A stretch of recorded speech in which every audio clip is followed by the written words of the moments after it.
Assalamualaikum warahmatullahi wabarakatuh.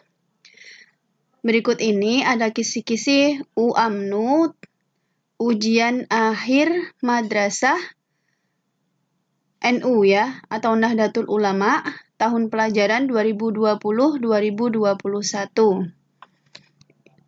Untuk tahun ini ada 90 menit sejumlah 30 soal. Nah, berikut kisi-kisinya.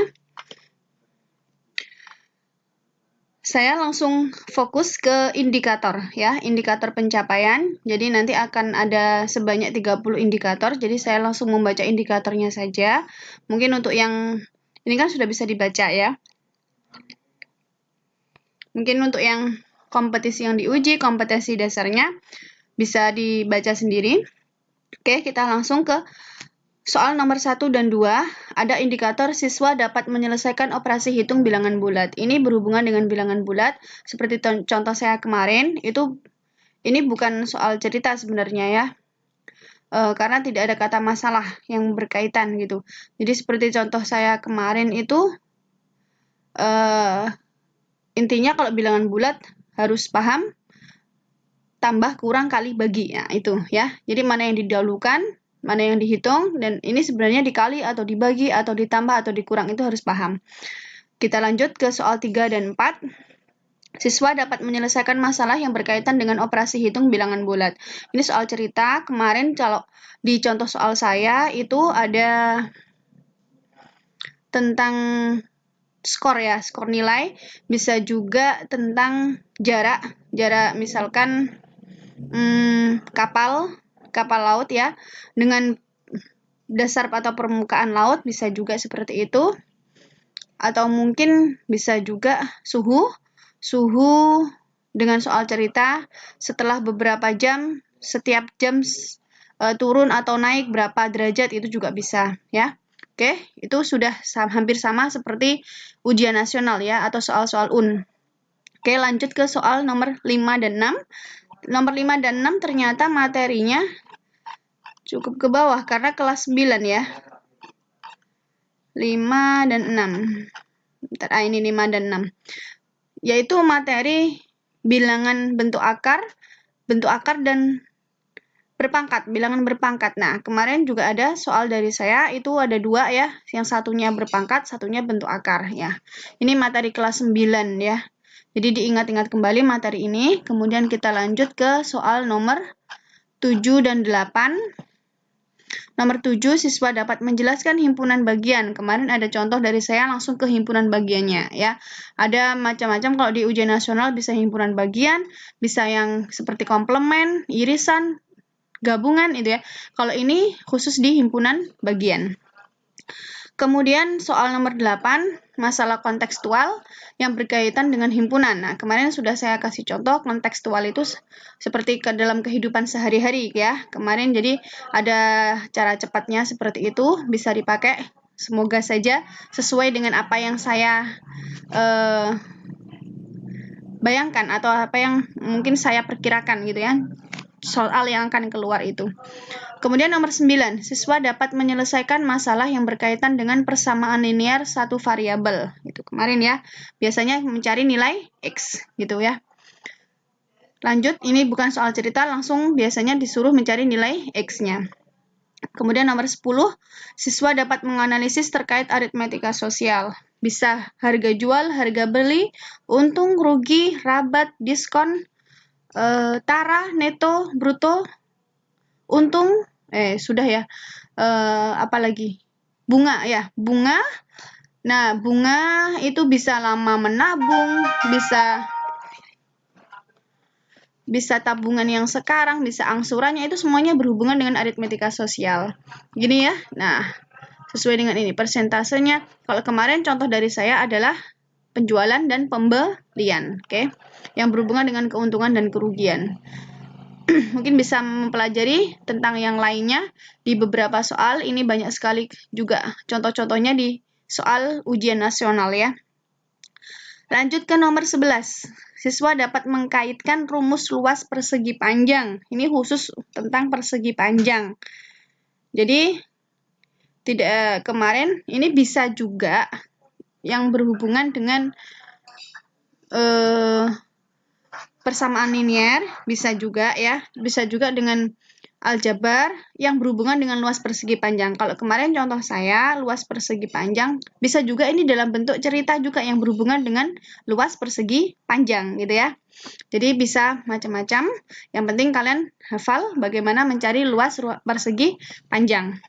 Kemudian nomor 12.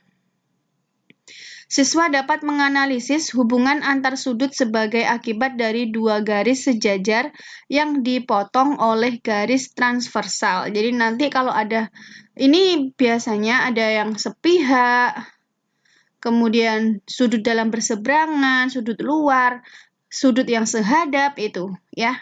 Nah, ini berhubungan.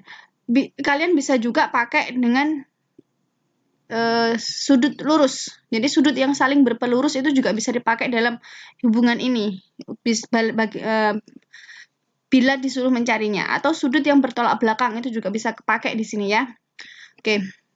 Kemudian nomor 13, siswa dapat menganalisis hubungan antara data dengan cara penyajiannya. Biasanya dalam bentuk diagram, entah itu diagram garis, batang, ataupun diagram lingkaran ya.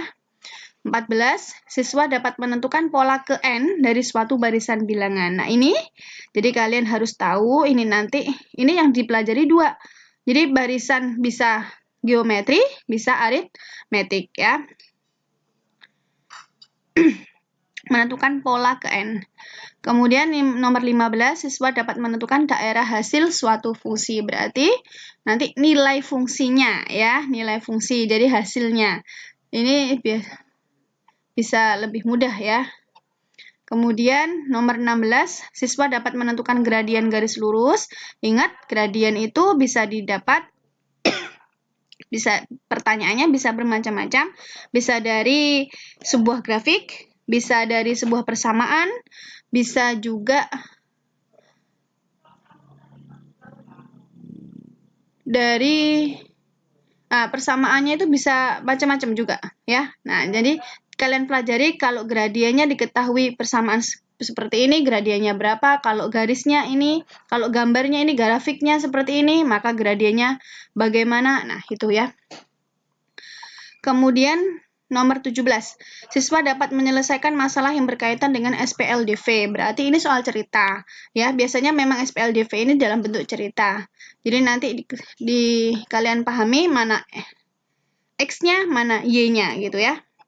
Kemudian 18, siswa dapat mengidentifikasi triple Pythagoras. Ya, mohon maaf. Ini sudah betul tulisannya. Ini seharusnya Pythagorasnya seperti ini ya, Pythagoras. Ya. Sangat mudah sekali. Triple Pythagoras seringkali kalau dalam soal-soal baik ujian nasional maupun soal-soal yang lain, kalau kalian bisa hafal triple Pythagoras ya, khususnya triple yang sudah biasa sekali keluar, nanti di video saya insya Allah juga akan ada saya share untuk triple Pythagoras beberapa yang soal yang berhubungan dengan ini. Itu sangat mudah ya, insya Allah mudah. Kemudian nomor 19, siswa dapat menyelesaikan masalah berkaitan dengan luas permukaan gabungan bangun ruang sisi datar. Nah, ini luas permukaan ya, gabungan. Ingat, luas permukaan gabungan itu tidak sama dengan volume gabungan. Jadi kalian harus memahami itu. Mana yang dihitung. Oke? Nomor 20. Siswa dapat menentukan median dari sebaran data. Median ya, median adalah nilai tengah. Betul. Nomor 21, siswa dapat menyelesaikan masalah berkaitan dengan distribusi data. Nah, distribusi data ini menyelesaikan masalah, insya Allah yang ini berhubungan dengan cerita. Kalau cerita biasanya berhubungan dengan nilai rata-rata atau min, ya. Bisa nanti nilai min gabungan atau mungkin nilai rata-rata dari satu anak yang kurang atau dari satu anak yang baru masuk atau bagaimana, ya.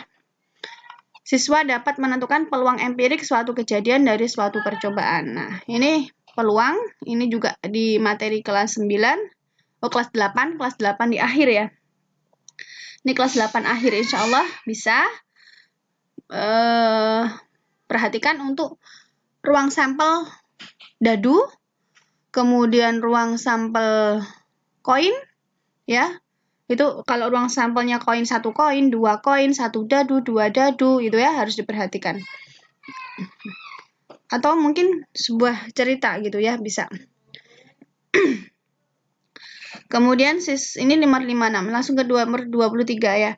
Siswa dapat menyelesaikan suatu persamaan kuadrat berdasarkan akar-akarnya. Sebenarnya kalau penyelesaian suatu persamaan kuadrat itu sama dengan mencari akar-akarnya. Ini menyelesaikan suatu persamaan. Tapi sudah ada akar-akarnya, saya kurang begitu memahami ini. Ini nanti merujuknya kemana, ataukah dari sudah diketahui akar-akarnya untuk menentukan persamaan yang baru, atau mungkin ada suatu persamaan kuadrat kita disuruh mencari nilai akar-akarnya yang disebut juga penyelesaiannya ya.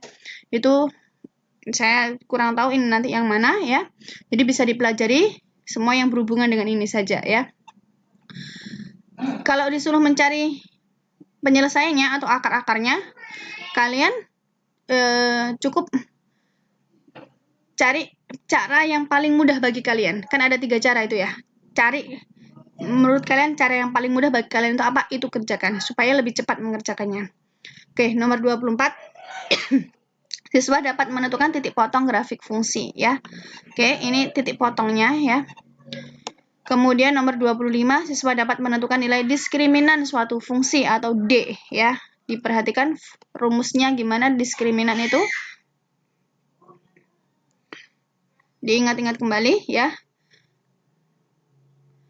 Kemudian nomor 26, siswa dapat menyelesaikan masalah kontekstual berkaitan dengan refleksi. Refleksi adalah, iya betul, pencerminan. Jadi ini yang keluar adalah pencerminan. Jadi masalah kontekstual ini entah nanti bayangan atau seseorang bercermin atau bagaimana. Yang pasti kalian pelajari yang masalah tentang refleksi atau pencerminan. Pahami konsepnya. Jadi kalian meskipun nanti tidak hafal rumusnya ya, jika dipencerminkan terhadap garis ini, kalau kalian paham konsepnya, insya Allah bisa mengerjakannya. Nomor 27, siswa dapat menentukan panjang sisi yang bersesuaian berdasarkan konsep kesebangunan. Nah, kalau ini biasanya kalian disuruh mencari salah satu sisi yang belum diketahui gitu ya. 28 sama dengan 27, hanya bedanya kalau 27 kesebangunan, kalau 28 kekongruenan. Berarti nanti 28 itu adalah ada 2 bangun yang kongruen. Biasanya kongruen ini akan lebih mudah mencarinya daripada kesebangunan. Walaupun kesebangunan insya Allah juga mudah ya. 29, siswa dapat mengeneralisasikan volume bangun ruang sisi lengkung. Nah, volume. Perhatikan di sini ada 3 bangun ruang sisi lengkung, tabung, kerucut, dan bola. Volume juga perhatikan. Tabung, oke, volume tabung seperti itu. Kerucut juga mudah. Bola itu volumenya nanti ada volume bola, ada volume setengah bola. Jadi juga harus dipelajari ya. Barangkali nanti tabung juga seberapanya tabung gitu ya. Itu juga dipelajari. Kemudian siswa dapat menyelesaikan masalah kontekstual berkaitan dengan luas permukaan bangun ruang sisi lengkung. Nah, ini luas permukaan tabung, kerucut, dan bola. Ini juga perhatikan. Tabung itu luas permukaan tabung yang dengan tutup, tanpa tutup gitu ya. Kerucut, itu kerucut jika masalah kontekstual bisa jadi hanya untuk mengukur topi ulang tahun, berarti tidak perlu alas. Ya kan? Hanya luas selimut seperti itu. Bola juga ada luas permukaan bola, ada luas permukaan setengah bola, ada setengah bola pejal atau padat. Itu juga berbeda lagi. Jadi tolong dipelajari, dipahami tentang konsepnya. Oke? Sudah 30 soal. Ini yang bisa saya jelaskan, bisa kalian baca sendiri ya. Saya harap sangat bisa membantu adik-adik untuk belajar mempersiapkan untuk UAMNU besok mulai hari Senin insya Allah untuk tingkat di wilayah Jawa Timur ya. Insya Allah untuk di wilayah Jawa Timur itu matematika di hari Selasa. Saya doakan semoga semuanya bisa mengerjakan dengan mudah, dimudahkan oleh Allah dan dapat hasil atau nilai yang sesuai dengan apa yang kalian harapkan. Dan yang paling penting, ilmunya bermanfaat dan barokah. Amin ya robbal alamin. Cukup sekian. Wassalamualaikum warahmatullahi wabarakatuh.